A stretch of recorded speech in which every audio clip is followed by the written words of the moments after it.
বিসমিল্লাহির রহমানির রহিম। সুপ্রিয় চুকনগর কলেজের একাদশ শ্রেণীর হিসাব বিজ্ঞান বিষয়ের ছাত্রছাত্রীবৃন্দ, সবাইকে অনলাইন ক্লাসে স্বাগতম। আজকে তোমাদের আমি যে জাবেদাটা করাবো সেই জাবেদার ভিতর ভ্যাট অন্তর্ভুক্ত আছে। সেজন্য আমি ভ্যাট সম্বন্ধে আগে একটু আলোচনা করে নিয়ে তারপরে অঙ্কটা করানো স্টার্ট করব। ভ্যাট কি? ভ্যাট হচ্ছে, ভ্যাটের পূর্ণরূপ হচ্ছে ভ্যালু অ্যাডেড ট্যাক্সেস। এই VAT, ভ্যাট সমান সমান ভ্যালু অ্যাডেড ট্যাক্সেস, অর্থাৎ এর বাংলা হচ্ছে মূল্য সংযোজন কর। ভ্যালু অ্যাডেড ট্যাক্সেস এর বাংলা হচ্ছে মূল্য সংযোজন কর। অর্থাৎ কোনো বিক্রেতা তার কৃত পণ্য আপগ্রেড করে বা নতুনভাবে তার সাথে সংযোজন বিয়োজন করে যে অধিকতর দামে যখন পণ্য বিক্রি করবে, সে পণ্যের বিক্রয় মূল্যের উপর যে ট্যাক্সটা ধার্য করা হয় এটাকে বলা হয় ভ্যাট, ভ্যালু অ্যাডেড ট্যাক্সের মূল্য সংযোজন কর। এখন বাংলাদেশে 1991 সালে এই ভ্যাট প্রচলিত হয়। ভ্যাট জিনিসটা কি, আমার প্রতিষ্ঠানের দৃষ্টিকোণ থেকে ভ্যাটের কি প্রভাব বা কি আছে সে সম্বন্ধে একটু ধারণা দিয়ে নিই। বাংলাদেশে 1991 সালে তো ভ্যাট চালু হয়। ভ্যাট হচ্ছে যে ক্রয়ের উপরে যেমন ভ্যাট ধার্য করা হয়, বিক্রয়ের উপরও ভ্যাট ধার্য করা যায়। বাংলাদেশে প্রচলিত ভ্যাটের হার হচ্ছে 15%। অর্থাৎ তুমি পণ্য ক্রয় করার সময় যেমন ভ্যাট দিয়ে আসবা, আর বিক্রয় করার সময়ও তুমি ক্রেতার কাছ থেকে তুমি অতিরিক্ত যে অর্থটা আদায় করে রাখবা, ভ্যাট বাবদ যে অর্থটা আদায় করে রাখবা, এতে এই ভ্যাট থেকে প্রতিষ্ঠানে আয় ব্যয় কিছুই হয় না। অর্থাৎ পণ্য ক্রয়ের উপর ভ্যাট হলো 5,000 টাকা, আর তুমি যে পণ্য বিক্রয় করলে তার উপর ভ্যাট হলো 7,000 টাকা। তাহলে এই যে ক্রয়ের উপর ভ্যাট আর বিক্রয়ের উপর ভ্যাটের মধ্যে পার্থক্য 5,000 থেকে 7,000-এর পার্থক্য হচ্ছে 2,000 টাকা। অর্থাৎ এই 2,000 টাকা সরকারি কোষাগারে জমা দিতে হবে। সেই জন্য ভ্যাটকে আমাদেরকে সাধারণত পণ্য ক্রয় বিক্রয়ের উপর ভ্যাটকে আলাদাভাবে হিসাবভুক্ত করতে হয়। আমি কি বলছি আর একটু ক্লিয়ার করে নিই যে ভ্যাট প্রতিষ্ঠানের আয় ব্যয় কিছুই না। এখানে ক্রয়ের উপর ভ্যাট, আমরা যখন পণ্য ক্রয় করি একটা ব্যবসা প্রতিষ্ঠানের, তখন এর ভ্যাট ওই বিক্রয়কারী প্রতিষ্ঠানকে আমরা দিয়ে আসি। ধরো একটা প্রতিষ্ঠানকে আমরা 5,000 টাকা, যে পণ্য ক্রয় করলাম 5,000 টাকা ভ্যাট দিয়ে আসলাম, যত পণ্য ক্রয় করেছি টোটাল মিলে 5,000 টাকা আমার ভ্যাট দেওয়া হয়েছে। অনুরূপভাবে আমরা বিক্রয় করেছি যত, বিক্রয় করার ফলে দেখা হলো আমাদের এর উপরে 15% ভ্যাট হিসাব করে হয়ে গেছে 7,000 টাকা। তা এই ক্রয়ের উপর ভ্যাট হচ্ছে যে 5,000 টাকা, আর বিক্রয়ের উপর ভ্যাট হচ্ছে 7,000 টাকা। এই দুটো ভ্যাটের পার্থক্য 2,000 টাকা সরকারি কোষাগারে জমা দিতে হয়। তাহলে এখানে প্রতিষ্ঠানের কোনো লাভ লসের কোনো প্রশ্ন আসতেছে না। এখন আমি এই ভ্যাট সংক্রান্ত একটা অঙ্ক তোমাদেরকে করানোর চেষ্টা করব, তোমরা মনোযোগ সহকারে শোনার চেষ্টা করো। আমরা আজকে যে অঙ্কটা করব সেই অঙ্কটা হচ্ছে তোমার জনাব রুবেলের অঙ্ক এটা। সে বেশ কিছু জিনিসপত্র নিয়ে, বেশ কিছু পণ্য সামগ্রী নিয়ে শুরু করছে। আমি কলমটা একটু চেঞ্জ করে নিই। বেশ কিছু পণ্য সামগ্রী নিয়ে সে তার ব্যবসা আরম্ভ করছে। এই পণ্য সামগ্রীর ব্যবসা আরম্ভ করলে তার যে বিষয়টা বলছে, জনাব রুবেল হোসেন 2016 সালে 1 অক্টোবর তারিখে নগদ 50,000 টাকা, পৈতৃক ভূমি 1 লাখ টাকা বিক্রি করে তার 80,000 টাকা এবং 10% সুদে প্রাইম ব্যাংক হতে 30,000 টাকা ঋণ নিয়ে কিশোর বিতান নামে ব্যবসা প্রতিষ্ঠান শুরু করে। এখনই 1 অক্টোবর 2016 তারিখে নগদ আনছে কত? 50,000 টাকা। পৈতৃক ভূমি মানে পৈতৃক মানে তার পিতার ভূমি বিক্রি করছে 1 লাখ টাকা, কিন্তু সেখান থেকে নিয়ে আসছে ব্যবসায় 80,000 টাকা। আমরা কিন্তু 1 লাখ টাকা হিসাবভুক্ত করবো না, আমরা 80,000 টাকা হিসাবভুক্ত করব। এরপরে তোমার 10% সুদে প্রাইম ব্যাংক হতে 30,000 টাকা ঋণ নিয়ে কিশোর বিতান নামে একটা ব্যবসা প্রতিষ্ঠান শুরু করছে। তাহলে আমরা প্রথম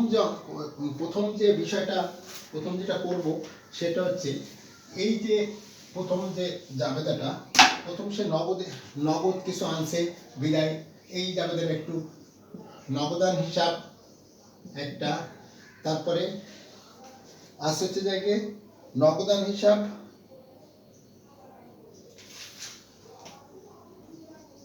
অপরদিকে যাবে মূলধন হিসাব, আর হচ্ছে ঋণ হিসাব।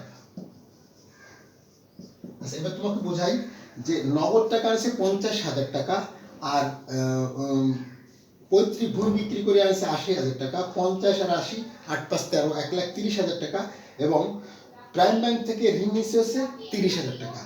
তাহলে করছে কি 50 আর 80 হচ্ছে 1,30,000, আর এই ঋণের 30, মোট 1,60,000 টাকা।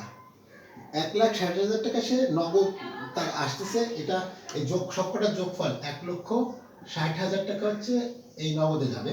এবার ঋণ নিচ্ছে হচ্ছে 30,000 টাকা, আর 1,30,000 টাকা হবে তোমার মূলধন। আমরা কি বলছি যে ঋণের যে টাকাটা নগদের সাথে ওটা অ্যাড করে দিলাম। আমি বলছি কি নগদে আনছে 50,000 টাকা, আর তার বাপের জমি বিক্রি করেছে আনছে 80,000 টাকা। তা 50 আর 80 হচ্ছে 8 5 13 1,30,000, আর প্রাইম ব্যাংক থেকে সুদে আনিছে হচ্ছে 30,000 টাকা। তাহলে 1,30,000 আর 30, মোট 1,60,000 টাকা সে নগদে নিয়ে আসছে। কিন্তু তার মধ্যে তার নিজের ব্যক্তিগত মূলধন হচ্ছে জায়গায় 1,30,000 টাকা, আর ঋণ আনিছে 30,000 টাকা। তুমি এখানে ব্যাখ্যা লিখতে পারো যে নগদ টাকা এবং প্রাইম ব্যাংক হতে ঋণ নিয়ে জনাব রুবেল ব্যবসা শুরু করলো। এভাবে তুমি প্রথম জাবেদা তুমি করতে পারো। হ্যাঁ, এটা আরো ওই একটু কেউ বলতে পারে যে ঋণের টাকাটা আমরা ব্যাংক হিসাবে ধরতে পারি, ইচ্ছা করলে ধরা যায়, কিন্তু সেটা হচ্ছে এই নগদের মধ্যে এটা অ্যাড করে দিলে বেশি ভালো হবে। মানে ঋণের টাকাটা এই নগদের সাথে যোগ করে দিলাম আমরা।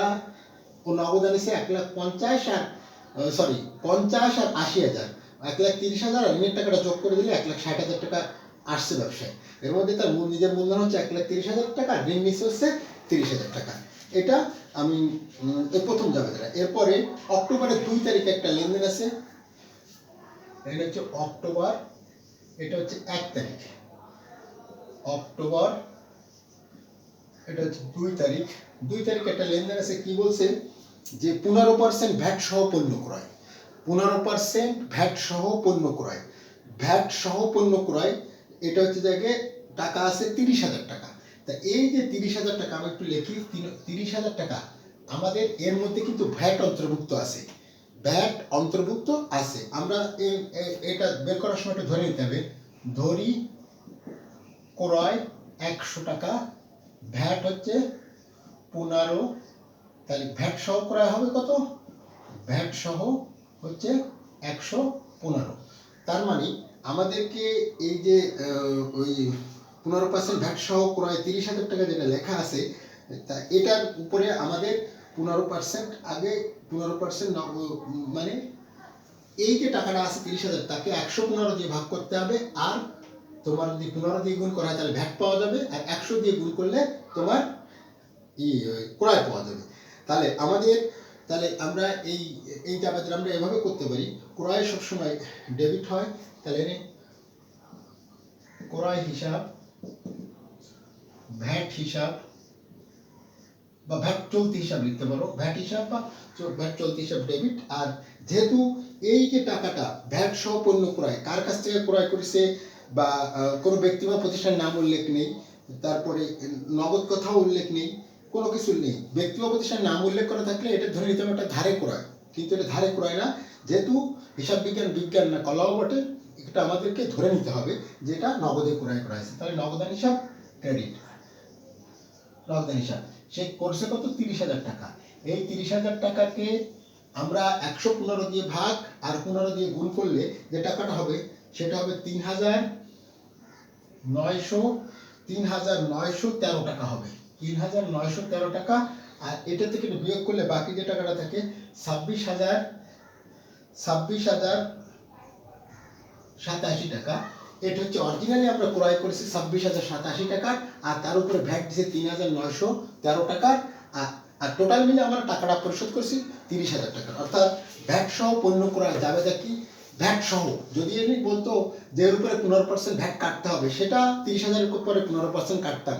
কিন্তু যেহেতু বলছে যে ভ্যাট সহ ক্রয়, অর্থাৎ ওই ক্রয়ের মধ্যে ভ্যাট অন্তর্ভুক্ত আছে, তা 30,000 টাকার মধ্যে ভ্যাট অন্তর্ভুক্ত বের করতে গেলে আমরা ধরে নিই ক্রয় 100 আর ভ্যাট হচ্ছে 15 টাকা। বাংলাদেশে প্রচলিত ভ্যাটের হার 15%, অর্থাৎ 100 টাকা 15 টাকা। তাহলে ভ্যাট সহ ক্রয় করতে হবে 115 টাকা।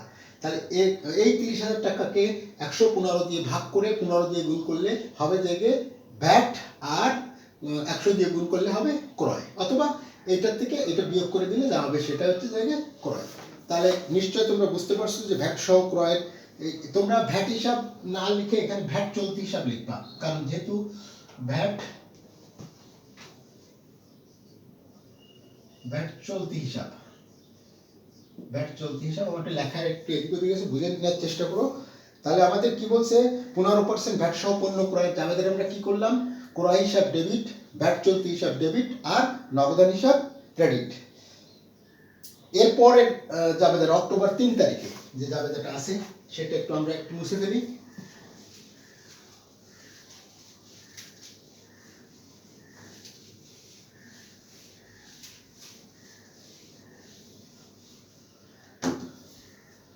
অক্টোবর 3 তারিখে যে লেনদেনটা আছে সেটা হচ্ছে যে নগদে পণ্য বিক্রয় 1 লাখ টাকা এবং এর উপর 15% ভ্যাট আদায় করা হলো। নগদে পণ্য বিক্রয় 1 লাখ টাকা এবং ভ্যাট কিন্তু এর ভিতরে নেই, বলেছি না ভ্যাট সহ বিক্রয়, তা কিন্তু বলিনি। বলছে নগদে পণ্য বিক্রয় 1 লাখ টাকা, এর উপরে 15% ভ্যাট আদায় করা হলো। তাহলে আমাদের নগদে বিক্রয় করলে আমার নগদ টাকা বৃদ্ধি পাবে। তাহলে নগদান হিসাব ডেবিট গেল, আর বিক্রয় ক্রেডিট, ভ্যাট চলতি হিসাব, এটাও ক্রেডিট। আচ্ছা, আমরা কেন বলছি কি যে ভ্যাট বলছে কি এখানে নগদে পণ্য বিক্রয় 1 লাখ টাকা, 1 লাখ টাকার পণ্য বিক্রয় করছে, ওর উপরে 15% ভ্যাট বলছে কি আদায় করা হলো, যার কাছে বিক্রি করছি তার কাছে আদায় করলাম।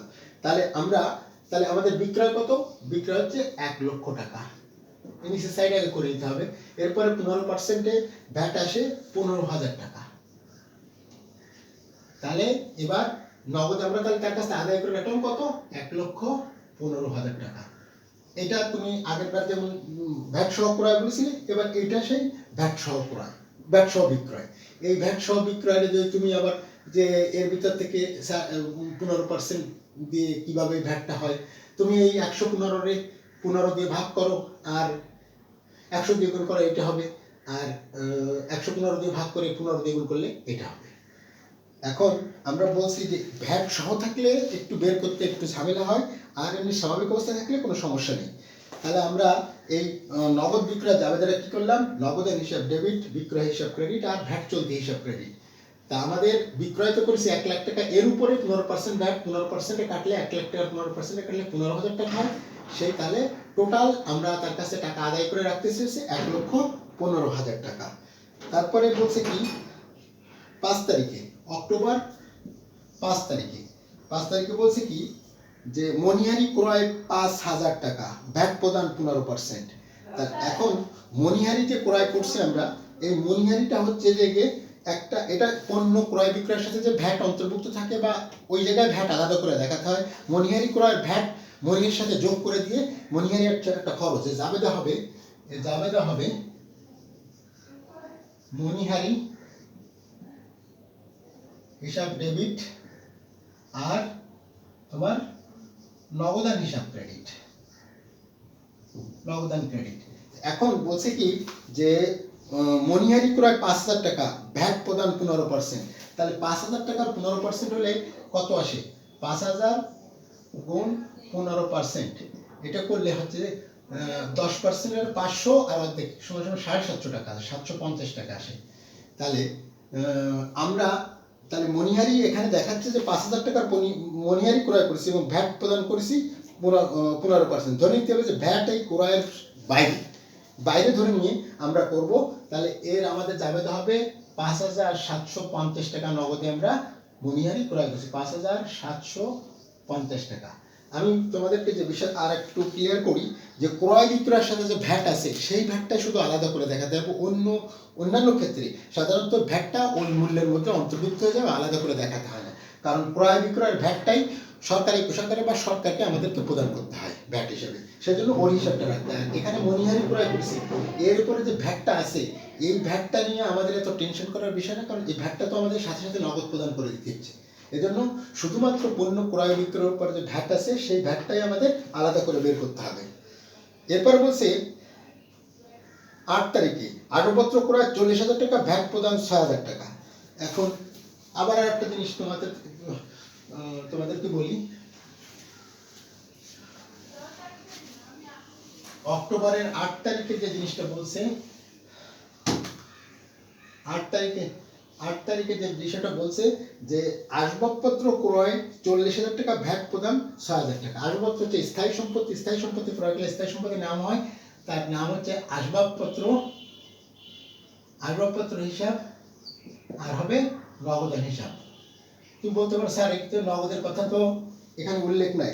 আমাদের হিসাব বিজ্ঞান না, কলাও বটে, এটা নিজস্ব বুদ্ধি বিবেচনা দিয়ে তোমাদের বের করতে হবে যে এটা সাধারণ ধরে নিতে হবে যে আসবাবপত্র নগদে অবশ্যই ক্রয় করছি।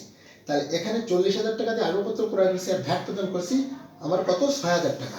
তাহলে এই আসবাবপত্রের মূল্য দাঁড়ালো আমার কাছে 46,000 টাকা। শুধু একটা একসাথে কম্বাইন্ড জাবেদাটা করে দিলে হলো যে ভ্যাট সহ আসবাবপত্র ক্রয় করা হলো 46,000 টাকা। এরপরে কি বলছে, 15% ভ্যাট সহ টেলিফোন বিল পরিশোধ করা হলো 5,000 টাকা। এই যে টেলিফোন বিল আমরা পরিশোধ করছি 5,000 টাকা, এর মধ্যে ভ্যাট অন্তর্ভুক্ত আছে। যদি বলতো টেলিফোন বিল 5,000 টাকা, এর উপরে আরো 15% ভ্যাট ধার্য প্রদান করা হলো, তাহলে 5,000 টাকার উপরে আরো 15% কাটে যোগ করে তারপর টেলিফোন বিল পরিশোধ করতে হতো। তো এখানে বলছে কি যে 15% ভ্যাট সহ টেলিফোন বিল পরিশোধ 5,000 টাকা। তা 5,000 এল ভ্যাট সহ, তাহলে আলাদা করে ভ্যাট বের করতে হচ্ছে না আমাদের। তাহলে এখানে আমরা লিখতে পারি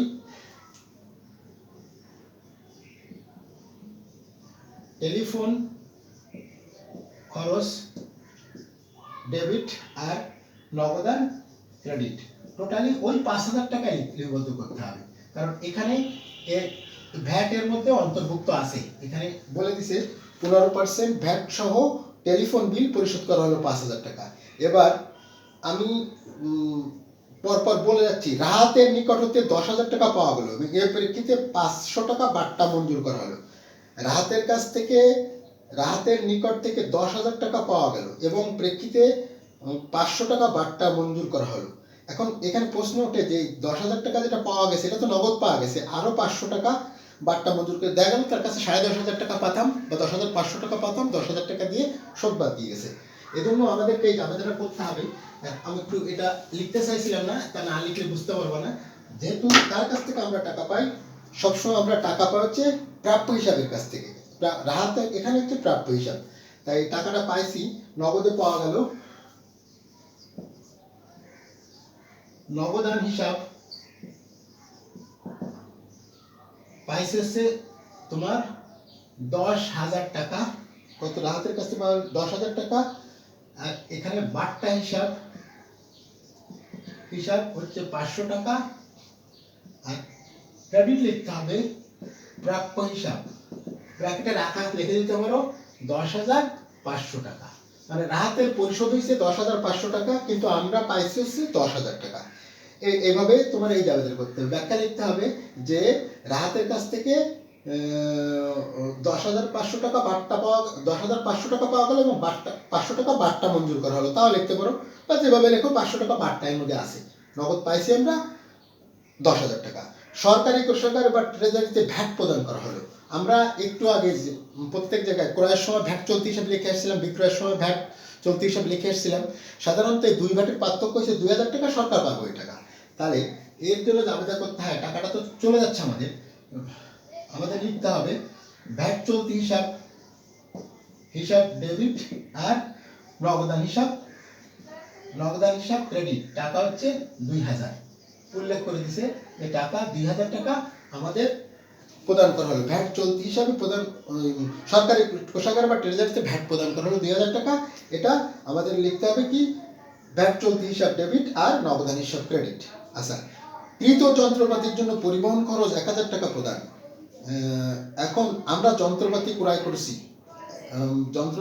করছি, এখানে লেখা নেই যন্ত্রপাতি পরিবহন খরচ সাধারণত যন্ত্রপাতির মূল্যের মধ্যে অন্তর্ভুক্ত হয়, হ্যাঁ, কিন্তু এখানে যন্ত্রপাতি কখন কিনেছি, কিভাবে কিনেছি কিছু লেখা নেই। তারপরেও আমরা যদি যন্ত্রপাতি, একটা যন্ত্রপাতি যদি আমরা ধরো আমেরিকার থেকে কিনলাম, তার পরিবহন খরচ, শুল্ক দিয়ে বসানো খরচ পর্যন্ত সম্পূর্ণ যন্ত্রপাতির মূল্যের মধ্যে অন্তর্ভুক্ত হয়। যেহেতু এর হঠাৎ করে বলছে যে কৃত যন্ত্রপাতির পরিবহন খরচ পরিশোধ করা হলো, তা এই যে যন্ত্রপাতির পরিবহন খরচ পরিশোধ করলাম, যদি পরিশোধ করে থাকি তাহলে আমাদের এখানে লিখতে হবে যে, ধরো আমরা ধরে নিলাম যে যন্ত্রপাতি কিনছি, তাহলে এইটা যন্ত্রপাতি হিসাব ডেবিট, আর নগদান হিসাব, যন্ত্রপাতি হিসাব ডেবিট আর নগদান হিসাব ক্রেডিট। এটাই লেখায় বেশি বেটার, কারণ যে আমি এটা পরিবহন খরচ বলে ধরবো, তো পরিবহন খরচ এটা তো সাধারণত খরচ না, এটা হলো স্থায়ী সম্পত্তির মূল্যের মধ্যে অন্তর্ভুক্ত হবে। তাই আমরা যন্ত্রপাতির মূল্য, যন্ত্রপাতির জন্য পরিবহন খরচ দিচ্ছে যেটা, সেটা যন্ত্রপাতির মূল্যের মধ্যে অন্তর্ভুক্ত করে নিলাম। পুরাতন আসবাবপত্র বিক্রয়, আসবাবপত্র ক্রয় করলে যখন আসবাবপত্র ডেবিট হয়, বিক্রয় করলে অবশ্যই আসবাবপত্র ক্রেডিট হবে। পুরাতন আসবাবপত্র বিক্রয় করছি, ধরে নিলাম নগদে, এটা টাকা আছে 20,000, তা এর জাবেদা এন্ট্রিটা হবে নগদান হিসাব ডেবিট আর আসবাবপত্র হিসাব ক্রেডিট। আমি আবার বলি, পুরনো আসবাবপত্র বিক্রয় করছি 20,000 টাকা, 20,000 টাকা বিক্রি করার ফলে নগদ টাকা আমার বৃদ্ধি পাচ্ছে আর আসবাবপত্র চলে যাচ্ছে। তাহলে এক্ষেত্রে আমরা নগদ টাকা যেহেতু বৃদ্ধি পেয়েছে, সেহেতু আমরা নগদান হিসাব ডেবিট আর আসবাবপত্র হিসাব ক্রেডিট এগুলো এই জাবেদাটা করব। এবার বলছে 21 তারিখে চা বিস্কুট ও কোকাকোলা ক্রয় করে আপ্যায়ন করা হলো 300 টাকা। প্রত্যেকটা প্রতিষ্ঠানের সাধারণত ম্যানেজারের কক্ষে একটা আপ্যায়ন করার ব্যবস্থা থাকে, অন্যান্য সব কর্মচারীর কাছে থাকে না। আপ্যায়ন একটা খরচ, তাই আমরা এর জন্য জাবেদা করব আপ্যায়ন খরচ হিসাব ডেবিট আর নগদান হিসাব ক্রেডিট 300 টাকা। আপ্যায়ন খরচ হিসাব ডেবিট আর নগদান হিসাব ক্রেডিট 300 টাকা। এবার বলছে কি, সঞ্চয়পত্র ভাঙানো হলো 30,000 টাকা। সঞ্চয়পত্র কি জিনিস? সঞ্চয়পত্র হচ্ছে একটা বিনিয়োগ, বিনিয়োগ মানে নিজের অতিরিক্ত টাকা, গচ্ছিত টাকার আমরা ব্যাংকের থেকে সঞ্চয়পত্র কিনে নিয়ে আসি, দেখা গেলো 3 মাস পর পর আমাদের বিশাল অঙ্কের একটা লাভবাবু বা মুনাফা আমরা পাই। তাই সঞ্চয়পত্র আমাদের অতিরিক্ত টাকা ছিল, তাই দিয়ে কিনা ছিল, এখন সেটা ভাঙালাম 30,000 টাকা। ভাঙায় ফেলালে সঞ্চয়পত্র যখন আমরা কিনি তখন তার জাবেদা হয় বিনিয়োগ হিসাব ডেবিট, বিনিয়োগ ব্র্যাকেটের সঞ্চয়পত্র ডেবিট, নগদান হিসাব ক্রেডিট, এইগুলো আমরা সঞ্চয়পত্র ক্রয় করি। এবার সঞ্চয়পত্র যখন ভাঙায় ফেলবো, তার উপর বিপরীত জাবেদা, তাহলে নগদান হিসাব ডেবিট আর বিনিয়োগ সঞ্চয়পত্র, বিনিয়োগ ব্র্যাকেটের সঞ্চয়পত্র ক্রেডিট। তাইলে কি হবে, সঞ্চয়পত্র ভাঙানো হলো, জাবেদা কি, নগদান হিসাব ডেবিট, বিনিয়োগ ব্র্যাকেটের সঞ্চয়পত্র ক্রেডিট, টাকা 30,000। 3 মাসের বাড়ি ভাড়া অগ্রিম পরিশোধ করা হলো 12,000 টাকা। এর পরের তারিখটা হচ্ছে 26, 3 মাসের বাড়ি ভাড়া অগ্রিম পরিশোধ করলাম। তাহলে যেহেতু এটা অ্যাডভান্স দিছি, এটা তো আমাদের বর্তমান মাসের খরচ না, আমরা এই জন্য এটাকে অগ্রিম বাড়ি ভাড়া ডেবিট, এটা একটা সম্পদ, অগ্রিম বাড়ি ভাড়া ডেবিট আর নগদান হিসাব ক্রেডিট, এইগুলো এই 12,000 টাকা আমরা লিখবো। কি বলছে, 3 মাসে বাড়ি ভাড়া অগ্রিম পরিশোধ করা হলো, করলে আমাদের যেহেতু এটা অগ্রিম পরিশোধ করা হলো, এটা আমাদের সম্পত্তি হিসেবে বিবেচিত হবে। তাই আমরা এখানে লিখব যে অগ্রিম বাড়ি ভাড়া হিসাব ডেবিট আর নগদান হিসাব ক্রেডিট। এখন 26 তারিখে গেল এটা। এবার 28 তারিখ উপভাড়াটিয়ার নিকট হতে ভাড়া পাওয়া গেল। উপভাড়াটিয়া কাকে বলা হয়, যেমন আমি বড় একটা বিল্ডিং ভাড়া নিলাম, তার পাশে ছোট একটা দোকান আছে, একটা দোকানদারের কাছে সেটা ভাড়া দিলাম, এটাকে বলা হয় উপভাড়া বা সাবলেট। এই উপভাড়াটিয়ার নিকট হতে ভাড়া পাওয়া গেল 2,000 টাকা, এটা আমাদের একটা আয়। তাই আমরা লিখব নগদান হিসাব ডেবিট আর উপভাড়া হিসাব ক্রেডিট, উপভাড়া হিসাব ক্রেডিট, তাহলে লিখলে হবে। আচ্ছা, এরপরে 30 তারিখ বলছে বিনিয়োগের সুদ পাওয়া গেল, এটাও একটা আমাদের মুনাফা, এটা আয়। তাহলে আমরা এটা লিখতে পারি নগদান হিসাব ডেবিট আর বিনিয়োগের সুদ হিসাব ক্রেডিট। আবার বলছি, বিনিয়োগের সুদ পাওয়া গেলে নগদ টাকা বৃদ্ধি পাবে, নগদান হিসাব ডেবিট আর বিনিয়োগের সুদ হিসাব ক্রেডিট। সুপ্রিয় শিক্ষার্থী, আমি তোমাদেরকে জাবেদাগুলো বলে গেলাম, শুধু তোমরা বাসায় খেয়াল করবা। এটা আমি কি বলছি, জনাব রুবেল হোসেন 2016 সালে 1 অক্টোবর তারিখ, এটা পরেশচন্দ্র মণ্ডলের বই। এখানে একটা উদাহরণ, এটা উদাহরণ 29। তোমরা এই অঙ্কটা ভালো করে দেখবা। এরপরে যদি কোনো প্রশ্ন থাকে আমাকে ফোন করেও জিজ্ঞেস করতে পারো, আমি সেটা যে কোনো সময় তোমাকে বলে দিতে পারবো ইনশাআল্লাহ। সবাইকে আজকের অনলাইন ক্লাসে উপস্থিত থাকার জন্য ধন্যবাদ জানিয়ে আজকের মতো শেষ করছি। আল্লাহ হাফেজ।